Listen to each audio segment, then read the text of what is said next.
বলেন আপনি? বান্দরের মতো লাগে আপনাকে। আপনি চিড়িয়াখানায় যান, রাস্তায় গাড়ি চালাচ্ছেন কেন? এই কথাবার্তা কিন্তু সাবধানে বলবেন। পোশাক আশাক তো খুব সুন্দরই পড়েছেন, কিন্তু আপনার কথা শুনে মনে হচ্ছে ইঁদুরের গর্ত থেকে উঠে এসেছেন। আমি ড্রাইভারদের দোষ দেই না, দোষ হলো আমাদের। ডিম পাড়ার আগে মুরগিরও একটা প্ল্যান থাকবে, কোথায় ডিম পারবে, ডিমগুলো কিভাবে নিরাপদে থাকবে, ডিমগুলো কিভাবে ফুটবে, কিন্তু আমাদের কোনো প্ল্যানই নেই। আমরা ভাই খারাপ, আমরাই নিকৃষ্ট, বুঝছেন? আপনার শেষের কথাটা মানতে পারলাম না ভাইজান। সবাই তো এক পাল্লায় মাপলে চলবে না, ঠিক আছে? এটা সত্যি আমাদের কিছু ভুল ত্রুটি থাকে, তাই বলে যে সবাই যে নিকৃষ্ট এটা তো হবে না। ফাউল তুমি আপনি করছেন। কিভাবে বলেন? আরে ফাউল করছেন মানে পুরা খালি রাস্তা আপনি কেন গাড়ি ঢুকাই দিলেন? রাস্তা তো খালি থাকে, আপনাদের মতন বান্দররা যখন গাড়ি চালায় তখন এরকম জ্যাম লেগে যায়। আরে ভাই আপনারা কি শুরু করলেন? চারদিকে তাকা দেখেন, চারদিকে তাকা দেখেন, জ্যাম হয়ে গেছে তো। দেখে তো আপনাকে ভদ্রলোক মনে হচ্ছে। আসলে কি আপনার ভদ্রলোক? ভদ্রলোকের রাস্তায় দাঁড়িয়ে ঝগড়া করে? দেখেন কি করতেছো, দেখেন তাই তো।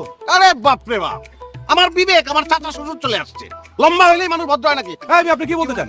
আপনি কি বলতে চান মিয়া? গাড়ি তোলেন, যান। বাডুল কোথাকার? এরকম একটা চাদর লোক মিয়া। আপনি গাড়ি সরান, আপনি গাড়ি সরান। আপনার গাড়ি ব্যাক করেন।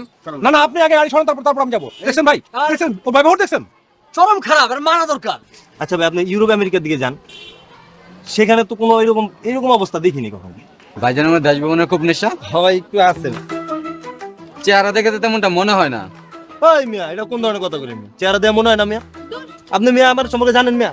না জানেন? আমার তো ভালো লাগতেছে। কেন? মনে করো তোমার বাসা বন্ধ যেতে 1 ঘন্টা, আর এখানে যানজটে আরো 1 ঘন্টা, আর কি 1 ঘন্টা প্লাস।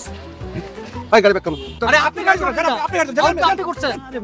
কত মেজাজটা কেমন লাগে বলেন তো? আরে ফাজিল। বাডুল দা গ্রেট। এই তোকে চিনা রাখলাম, মনে রাখিস। যাবি তো যা। এই তুই গাড়ি ব্যাক কর। এই গাড়ি আবার আপনি আসেন কেন?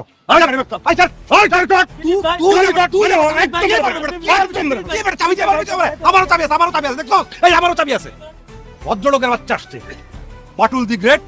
এরকম বাটুল আমি জীবনে দেখি নাই ভাই। তোরে চাবি দিয়া চালাই নিয়ে এলো। চাবি গাড়ির মধ্যে ঢুকা, তারপর ভালোভাবে চালা।